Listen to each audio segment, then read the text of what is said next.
উৎসব মুখর পরিবেশে ইউরোপের দেশ পর্তুগালে উদযাপন করা হয়েছে বাংলা নববর্ষ। রাজধানী লিসবনের প্রথমবারের মতো বাংলাদেশ কমিউনিটির উদ্যোগে বাংলা বর্ষবরণ উৎসবের আয়োজন করা হয়।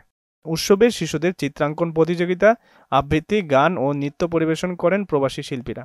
আয়োজন করা হয় পান্তা ইলিশ ভর্তা বর্জনের। শেষে ছিল ব্র্যান্ড সঙ্গীতের ব্যবস্থা। ওয়ালটন ফ্রিজ কিনে অনেকের মতো আপনিও হয়ে যেতে পারেন মিলেনিয়াল, সেরা পণ্যের সেরা অফার, যা পরিবার সহ উপভোগ করেন প্রবাসীরা। প্রথমবারের মতো পর্তুগালে বাংলাদেশ কমিউনিটির পক্ষ থেকে বাংলা বর্ষবরণ উদযাপন কমিটি করে একটি অনেক বড় অনুষ্ঠানের আয়োজন করা হয়েছে। এখানে এসে খুবই ভালো লাগছে।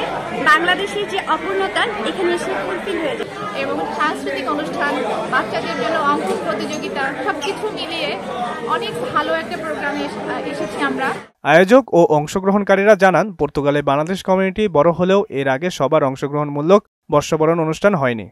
এবারই প্রথম অনুষ্ঠানে সবাই সুষ্ঠুভাবে অংশগ্রহণ করেন। অনুষ্ঠানে মিডিয়া পার্টনার হিসেবে অংশগ্রহণ করেন পর্তুগাল বাংলা প্রেস ক্লাব। আমরা বাঙালি কমিটি থেকে সবাই বাঙালি শুভ নববর্ষ পালন করছি।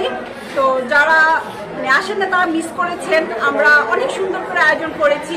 যারা বড় ভাইরা আছেন, ভাবিরা, ছোটরা সবাই মিলে আমরা খুব সুন্দর করে উদযাপন করলাম। স্পেশালি আমাদের ট্রেডিশনাল যে ফুড পান্তা ইলিশ, সেটা ফ্রি ছিল, সবার জন্য সার্ভ করা হয়েছে এবং এটা অনেক ডিলিশিয়াস ছিল। সাথে ছিল অনেক ধরনের ভর্তা।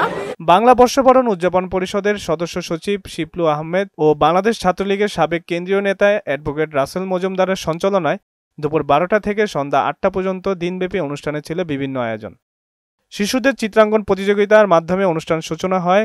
দুপুরের মধ্যভোজের বাংলার ঐতিহ্যবাহী পান্তা ইলিশ এবং বিভিন্ন ধরনের ভর্তা পরিবেশন করা হয়। বিকালে নারীদের বালিশ খেলা, স্বেচ্ছায় সঙ্গীত পরিবেশন, শুভেচ্ছা বিনিময়, ব্র্যান্ড সঙ্গীত অনুষ্ঠান এবং পুরস্কার বিতরণের মাধ্যমে অনুষ্ঠানের সমাপনী ঘোষণা করা হয়। সাব্বির হাসান, মোহনা ডিজিটাল।